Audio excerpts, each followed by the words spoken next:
going, Doc? Hey, what's going on, son? Man, happy to be back on here with you, my guy. Oh, you better believe it's always a blessing, and always look forward to it, my man. Absolutely, man. Episode 74. It's a lot to get to tonight. We're on for about 30 minutes, but Antonio Brown is a hot topic, and we're gonna dive into that when we have Russell Westbrook, LeBron, my Lakers. That's another series of hot topics there, and then Kyrie Irving, him returning back to the Nets, back to the lineup. They play Indiana tonight at 7:30. So we're gonna get to that too. But let's jump in as people trickle in. Let's jump in, man, to this Antonio Brown topic. A lot has happened since Sunday, obviously. You know, Sunday, I didn't see the game live, but one of the first things that I came across online was him taking off his shoulder pads, him taking off his jersey, you know, tossing stuff in the stands, and then just running out, you know, running off the field and kind of waving bye to the crowd and running through the tunnel. Mm-hmm.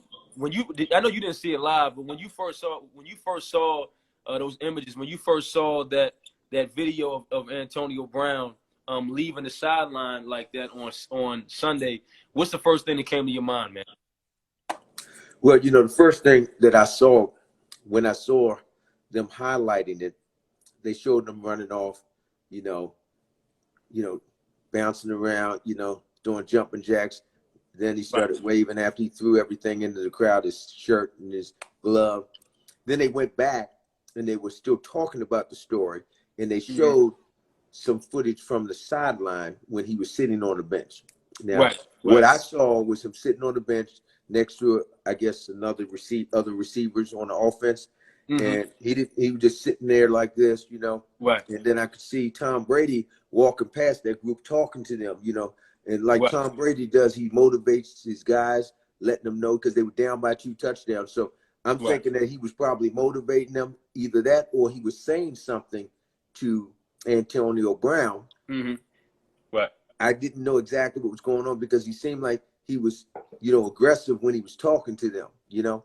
So then that whole story went out, and all you heard on the airwaves is that he just gets up in the middle of the game and quits and walks off, you know, and throws his stuff in the stands, and then he runs off doing little jumping jacks and then, you know, put the peace sign out. And we were like, what's going on? So, you know, it's interesting that the news coverage, that's all they talked about. So I'm saying to myself, come on, man, there had to be some more going on that caused all this. So then I was hearing nothing from the coach. He was just saying, I don't know what the problem was with him, you know, not really giving specifics about what happened. So I'm like, okay, when are we going to get the real deal about what took place? So I heard something. My son Colby sent me, your brother, sent me something, a clip of somebody that was covering it and was telling the story, and basically was saying that the coach came up to them and told him, all right, wanted him to go back in the game. He told him, you know, something about, I'm not healthy enough to play right now, because he had been out a few days out of practice because he had an ankle injury. So then they asked him again. They wanted him to go in again, I guess the coach and the offensive coordinator. And then he just denied again. And then the coach told him, all right, well, if you're not with us, get out of here. I don't need you out here, or something like that. I don't have the specific wording, but that's basically what I was understanding from what I'd listened to. And what you're even saying didn't even really come out until a couple of days later, right? Because like you said, on Sunday, the main headline on Sunday was, did you see this crazy video of AB quitting on his team and leaving in the middle of the third quarter? You know, and for me it was odd because I had just seen. I mean, he had just came back. You remember he had the fake vaccination card incident, right? Right. And they let him back after that. And the coach stood behind him, right? Right. The coach stood behind him. They brought him back, and they threw the ball to him. Tom Brady threw the ball to him 15 times in that previous game, and he had 10 receptions. He had a really good performance in his first game back. That's amazing. You know. And when he had in his post game press conference, he told the media that, hey man, I'm you know, he did criticize the mainstream media he felt like they create a lot of drama. But he was saying that, you know, I'm blessed to be in this position. I'm grateful to have this opportunity. He was talking like he was back for good, like back for the rest of the season. So that's why it threw me off as I'm watching the Ravens lose. And was that after he was back from an injury? No. So that's what I'm saying. He had the suspension. Remember, it was like a 3-game suspension because of the fake vaccination card. Right. Okay. And it was like it wasn't clear on whether or not the team was going to bring him back. So when they stood by him and they brought him back and he came back and he performed, did his thing on the field, right. And then he was even killed during his interview, his post-game interview. I thought that, okay, AB's back, everything's cool. They're going for they're trying to run this thing back and get another Super Bowl. And he's a major piece because they have some other guys on offense that's unhealthy right now. Right. So that's why it really shocked me when he left in that fashion, because obviously, regardless of what really happened, and we'll never know other than, you know, unless he's going to come out and speak his piece or the coach is going to come out and be forthcoming with the information, which I doubt is going to happen at this point. We'll never really know, but what we do know is the optics look bad. The optics made AB look a lot worse than it made Tampa Bay look. Oh, without it looks doubt. like you know what I mean? It looks like Tom Brady gave you an opportunity. Tampa Bay gave you an opportunity, man. They told you we didn't want any drama. And then, you know, typically he would have some drama off the field, but this was like the first time in a while we saw drama on the field. And then it's one thing for you to get into an argument with some guys on the sideline. We saw T.O. do that. We saw Ocho Cinco do that. We saw, OBJ do that. But for you to leave the game, when you leave a game, right, it's one thing to refuse not to come in. When you leave your team out there on the field in the third quarter and they're down and they need you, to me, if I'm his teammate or if I'm his coach or if I'm looking at it like, okay, that's him quitting. He doesn't want to be here. So when a couple of days went by and then the things that you're talking about, the reports you're talking about, they started to come out. I said, okay, this is gonna be interesting. And now, as you can see where they are right now, I was reading some articles this morning. Where they are now is he's still on the roster. To my knowledge, he's still on the roster according to the reports I've read. And he's not going to be playing with Tampa Bay again, but I guess the organization is trying to figure out how they're going to release him. You know, what is going to be the process? What are the steps for them to release him? Because I think if they were to release him right now, you know, he could potentially get picked up by another team that's about to enter into the playoffs. Who knows? Well, the interesting thing is the second interview, the head coach seems like, I wish him the best. I'm sorry we had to end like this, and I hope he gets some help. Then he changed his tune. Yeah. Then you had Tom Brady. Never said anything negative about him. All Tom Brady said is we got to have some compassion for him. So it's obviously something going on with him, whether he's got some kind of injury that over the years that's causing him to have some funny thinking and make decisions that are just not clear. And sometimes he just abruptly makes decisions and does actions that he regrets down the road. I don't know what it is. Obviously, Tom Brady gave him a chance, and he helped him get a championship. So I don't know what was said on that sideline. I don't know the communication. One thing we do know is that he's brought drama for some years now. I had to do my research with the Pittsburgh Steelers because I know he had some drama in his last couple years there before he was out. But he's not the only player from Pittsburgh that's had some issues when they were on their way out. Okay, but what he's playing 9 years for Pittsburgh, 7,000-yard seasons, 74 receiving touchdowns. I mean, this guy is going to be a Hall of Famer. You'd hate to see them somebody in their career like that. And that's why you would like to know, is it a different way that they could have handled it, the coach? Because if the coach told him, you get out of here with, going in the locker room, he got up and he left. All right. So then he wasn't in the right. He wasn't in the wrong, if that's the case. Right. Exactly. That's so then, so I guess he figured he was gone for good, so he wanted to celebrate. So he stayed in New York. Like Antonio Brown fashion, he's gonna go out. He took his shirt off. He's pumped up. He's getting the crowd pumped up. Takes a picture with his driver, his Uber driver, whoever picked him up from the and then they continued. Then I saw him on social media. I ran across him, and he was talking about what was he talking about? He was you talking about when he was talking about Ben? Oh Ben yeah, he was talking about Ben Roethlisberger, right. who just retired basically. Right. But he was saying to the fans, don't think that he's over. He's finished because he got a lot more talent. So I don't know where the heck that came from. I looked at Ben walking in the tunnel with his family, and he looked beat down. Right. I mean, seriously, Ben looks like he's ready to retire. It's done. So why would AB say that? Like, oh, he might gonna surprise you. He could come back. So I don't Probably know just a way of trying to be supportive. Yeah, because I think they left on bad terms too, didn't they? When he left Pittsburgh. Ben Roethlisberger would say that he left on bad terms. You know, he would probably put that in AB's court. But you know, it's also funny, man, because Antonio Brown, he stayed in New York, and then he was posted. The funny thing about him was when all that happened on that Sunday, he put up a few different posts on social media like nothing happened, and kind of really just look like he was kind of making a joke of the thing, calling himself, referring to himself as a super gremlin. He was he was courtside at the Brooklyn Nets game, shouting out Kevin Durant. He was at dinner with Fabulous, the rapper Fabulous. So he was still kind of. Matter of fact, it looked like up until yesterday, it looked like he was still in New York, based on what his social media activity.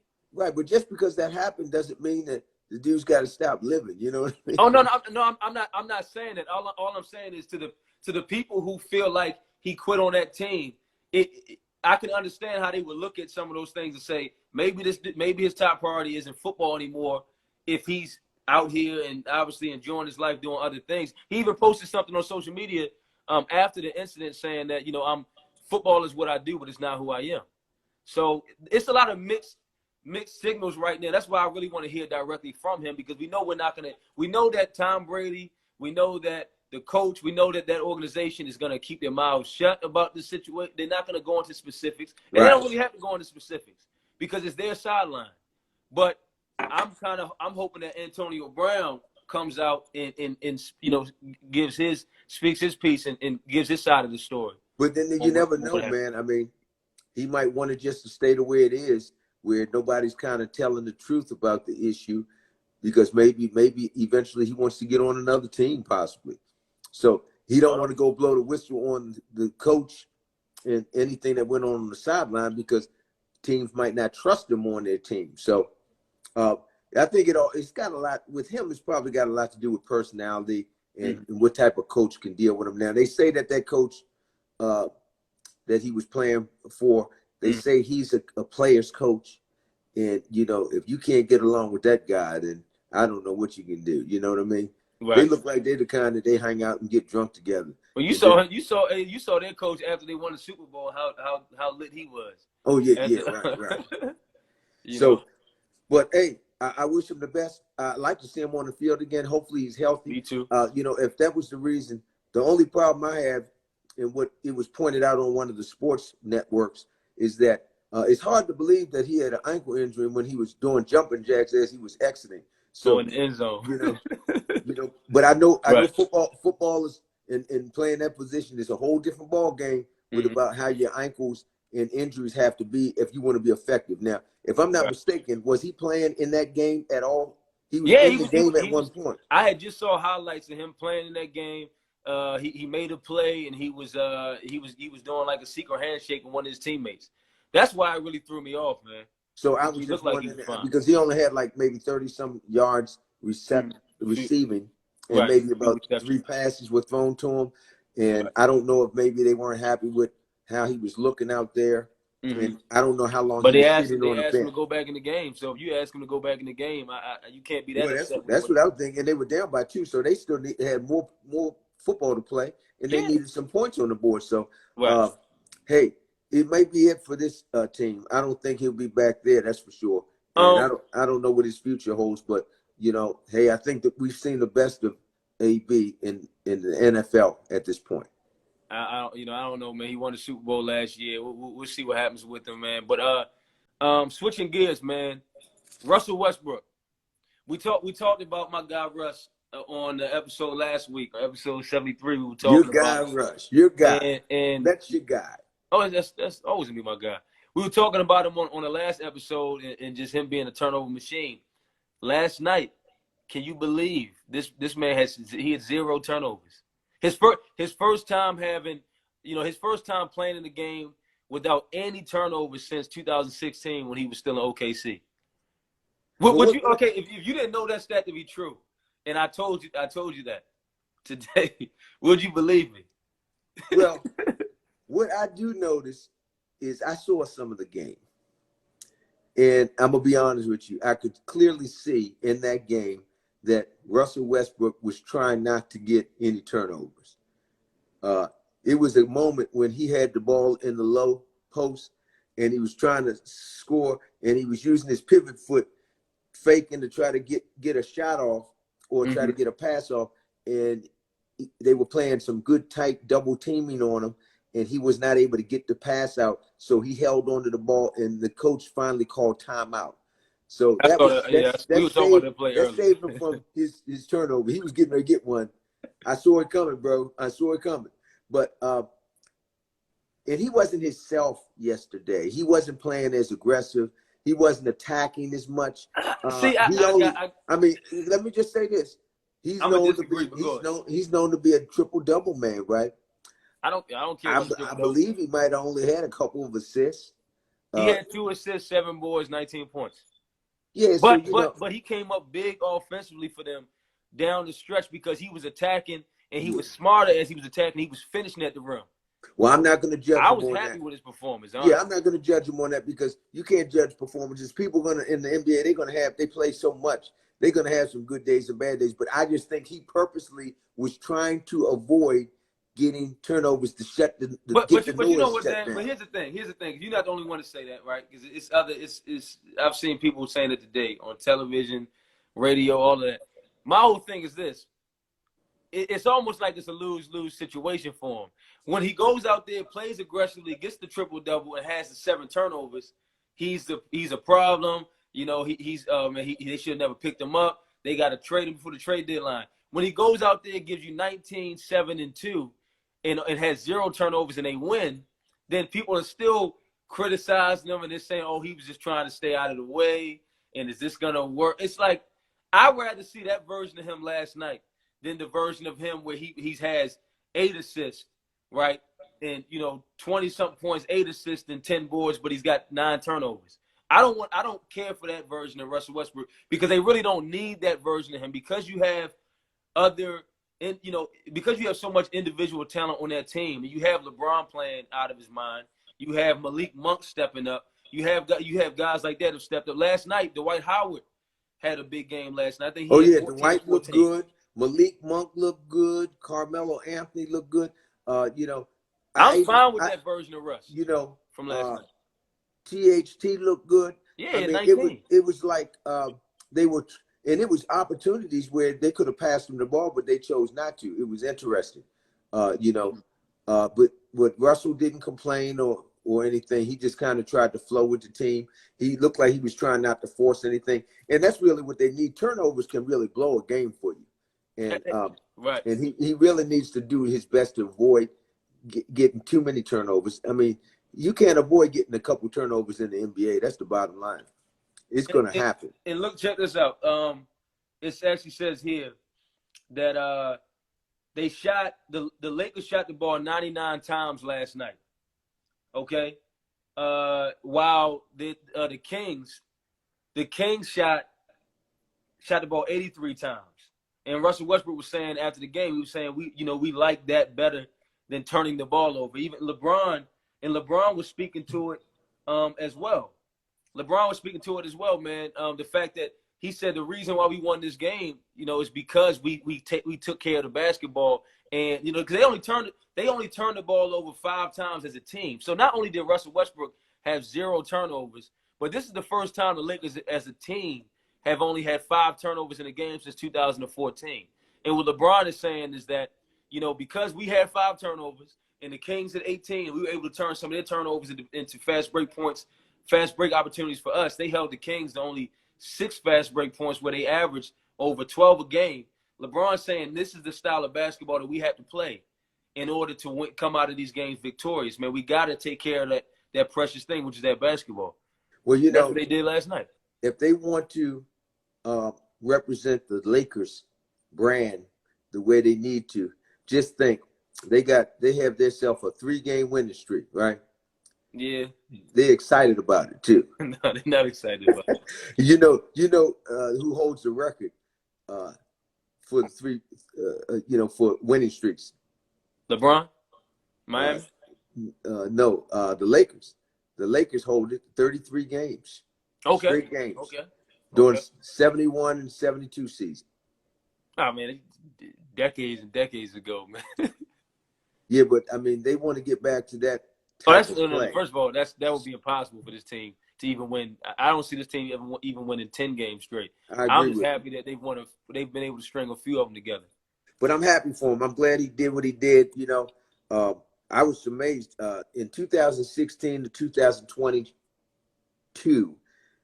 That streak that he had was 407 games. Oh, Russ? Yeah. Games that he had turnovers. Right. Yeah, right. 407 straight. Right. So my question to you is this. When y'all picked up Russell Westbrook, y'all didn't know that stat? I mean, that's not a big time stat. I mean, I feel like any player, you expect to have at least a couple of turnovers in a game. So that, to me, that stat is kind of it's over exaggerated. But my problem with Russ was not the turnovers per se.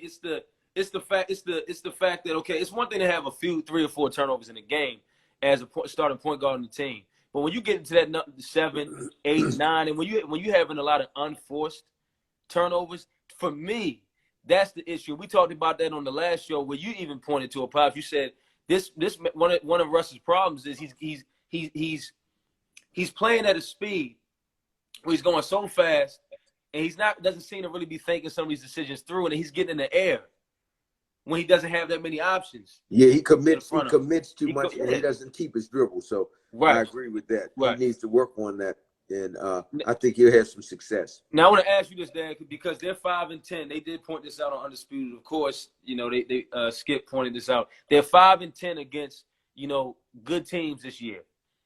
Even though they've been able to kind of slightly turn some things around in the last few weeks, they are still 5-10 against the really good teams in the league. And obviously, their aspirations coming into the season was not just to make the playoffs.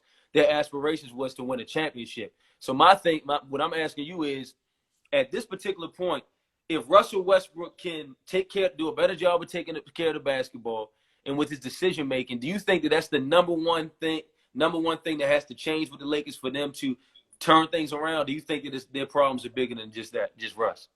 Well, I think they're bigger, but I think they're answering a lot of things in the last few games because LeBron is playing the kind of ball that he likes to play, but you notice he's had to make some adjustments with his position. Right. So he's playing more center. He's not handling the ball as much up top like he used to. They shredding the ball handling responsibilities. Number 2, you got to have AD healthy back on this team for them to really make some noise. Because notice, if you look at the teams that they've been winning against, most of them are teams that are what they beat the Kings. Who else did they beat? They won 4 of their last 5. So they beat Houston. They almost beat. They had a tight game with Memphis. They blew that game. So they beat a 15th ranked team. They beat the Trailblazers. They beat who else? Sacramento. They beat Sacramento. Sacramento is number 10 right now. Who else? They just beat somebody before Sacramento. I can't think. Was it the Timberwolves? Yeah, they beat Minnesota, right? Yeah, and they're number 9. So you got these teams that are not in the top 8, not even qualifying for the playoffs right now. They're beating now. So I need to see them play that kind of a ball against the top 4 teams, which they lost against the Grizzlies. We saw that. That would have been a good win. They could have got that win. I think that would have been a really good boost of confidence for them. And the Grizzlies would have been a good one because the Grizzlies are in 4th spot and they're playing good ball. Ja's having an unbelievable season. He's averaging about 25, 6, and 7. I mean, they already talking about MVP talk for him. He definitely's got to get some MVP talk for those kind of performances. Of course, I'm excited about what LeBron has been doing because he's been looking like he's been doing a little bit of everything. But I love the way he's going inside and scoring. But again, he's doing that right now against weaker defensive teams. So I want to see him doing that against the top teams. You know, the Well, top I mean, this is top to his teams. credit. To his credit, this is his 8th straight game, or I think 8 of the last 9 games he's put up 30 plus. So the one thing about LeBron is I'm never going to question what he can do against anybody. He can. There's nobody in this league that has an answer for LeBron James when he's playing like this. I don't care if Phoenix, the only thing, Golden State. I don't care who you are. No, the only thing they can do is a good team, a good defensive team will try to double him to force him to get rid of the ball. Right. That's true. That's the difference. And we see them doing that against Steph right now, trying to make it difficult. Yeah, right, But I'm just talking about a guy like him. You have to, even if you being a great team, you have to double him, because if you just going one-on-one with him, I don't care who you are. If you the Brooklyn Nets, Milwaukee, if you Phoenix, if you Golden State, you have 0 answers for this guy. Well, when if you're talking about one-on-one, when I see him dribbling, when he crossed that half court and he's got the steam picking up and he's going right down the middle, and I see these guys moving out of the way because they don't want to take that punishment, and because he is so skilled, he's not going to do a straight line, but he knows how to change direction and put his shoulder down and go left or go right, whichever way he wants to go. So because he's that skillful of a guy his size, it's making it hard for these guys to stop him going to the basket because he's really looking good. You saw what he said last. we can't repeat what he said last night, but after LeBron got that and one, he said a whole lot of things. You saw it when they slowed it up on the replay. He said a whole lot of things. I didn't see what he said, but I think somebody told me what he said. Basically, he was saying I'm a problem. He's like letting people know I'm still a problem. At 37 years of age, I can still go out here and dominate these boys. Oh yeah. He's still looking great, man. I'm gonna tell you that. So that's the Lakers. We'll see what they do in the days to come. We got Kyrie. Kyrie's coming back. They already playing. This game started at 7:30. I'm not sure what he's doing right now, but what do you have to get to that because my Golden State Warriors are playing right now. Nobody cares. I have to see them. Yeah. And Kyrie's, I'm sure they're going to show some highlights about it. What do you expect to see from Kyrie now that he's back? Well, I expect to see him playing some good ball, man. I mean, he's hungry. He's a baller. He's hungry. He's probably been training and staying in shape. He might not be in the kind of shape that these guys are in, but he's going to get in the flow. Right. He'll be able to still shoot the ball well. And it's going to be a plus for them. I mean, they just dropped out of first place. And now they dropped their last 3 games. They lost their last 3. Yeah. So they need to start turning their page and getting back on point. And I'm sure Kevin Durant and Harden are looking forward to that, because they're both having good seasons. Harden's probably averaging the lowest average in points that he's had in many, many years that I can remember since the Thunder days, right?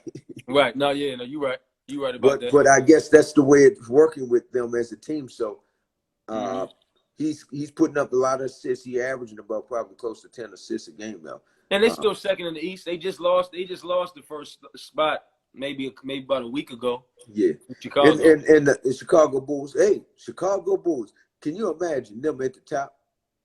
It's not gonna last, but I gotta give them respect, man. I'm glad that they're playing better, but it's not gonna last. But I mean, I think with Kyrie, the only thing with Kyrie is really just gonna be getting his stamina back, for playing at this, playing in this type of setting again. Mm-hmm. And I think that might take him a couple of games, and I think he'll be right back into the flow. Oh yeah. And it's gonna take a lot of pressure off of KD and James Harden now that he's back in the lineup, at least when they're playing right. So yeah, I'm looking forward to it, man. It's going to be good to see. So absolutely, man. So and then of course we didn't talk about Klay's coming back. Klay Thompson's coming back to the Golden State Warriors, and I believe it's on Sunday. I'm happy to hear that, man, because I was getting worried. I was getting concerned. So he was out there shooting around with him today before the game. So. My concern is still just hoping that his legs are strong, and he's not doing too much. All we need him to do right now, be honest with you, is to put him on the weakest offensive player on the team so he don't have to play high level defense. Defense, right? And just let the brother flow out there near the 3-point line, so he can just catch and shoot. That's all we need him for right now. We don't need him to do anything crazy. He can pass the ball. We need him to make good decisions. I don't need him driving to the basket and holding on to the rim, right? That's how he got in this trouble. You know? Right. But and I think that if he just kind of comes along and doesn't rush it, but just gives us what we need, because we got enough guys, man. You know, when you think about what we got on that bench, we got Andrew Wiggins is playing well, Steph, Jordan Poole's playing well. You got Draymond Green doing his thing. Damian Lee just came back. Gary Otto Payton Porter Jr. You got Gary Payton II. You know, we starting to give Jonathan Kuminga more time, so he's developing. He just needs to learn how to shoot foul shots, because that's his main downfall right now that I see from that young guy, is that he gets to the basket and gets fouled a lot, but he's missing foul shots. You can't do that. And then you got Juan Anderson is doing well. And other than that, man, I think we're going to be in good shape, man. So I'm looking forward to it. You know, Iguodala, he gives us the minutes. He made a couple big shots the last game. You know, so all we need him to do is give us some good minutes when he's on the floor. And Looney just got to play better defense and just try to get rebounds for us. We don't need a whole lot other than that. And just he gets a lot of easy. They set him up with some easy buckets. So I'm happy with where we are, man. When those two come back, I haven't heard about, you know, our first round draft pick from last year. Yeah, I don't know what's going on with Wiseman in terms of his health. They haven't talked about Wiseman. I thought he was coming back soon, but Wiseman, when he does come back, it's going to be a plus. But, you know, it's going to be, the question is going to be how you're going to distribute all these minutes for these guys. And that's what they're going to have to figure out. So if some of these guys are just going to be limited minutes, but Gary Payton II, he definitely needs to keep his minutes. And Jordan Poole keep his minutes. They're going to have a heck of a second team out there on the floor. That's one thing I do know. And real quick, Dad, you know, because you guys are playing the Mavs tonight, you know they're retiring Dirk Nowitzki's jersey tonight. Yeah, that's what I heard, man. Which is cool. Yeah. Which is well deserved, man. I still think back to when we growing up watching him. That, you know, he obviously he did not always embody what you would traditionally see from a dominant NBA player, but I think he changed the game in so many ways, because this was a guy that was 7 feet tall. He wasn't fast, but he was one of the greatest shooters I've ever seen. Shooting off of one leg, fadeaway jump shots. He was automatic from all over the place. You see who took a note from him? Kevin Durant took a note from him. Luka did too. Luka did that fadeaway one-legged, fading away off of one leg. Absolutely. Yeah. And matter of fact, they surprised LeBron when he was going for his first title. Right. And they ended up, Mavs won that title that year. So that's really the one that's you know, really set it solid for him to get in the Hall of Fame. Yep, he is a regular season MVP too, I believe. So yeah, I believe so. Mm-hmm. No, much respect to him, man. I'm glad he deserves that, man. So I'm glad they're gonna honor him tonight, man. You know, but I know you want to get to your game. You know what I mean? So listen, man. I love spending time with the supporters that's out there. You know, all the time, man. And I love being able to debate this stuff with you, man. Episode 74, we on, man. Episode 75 is next week.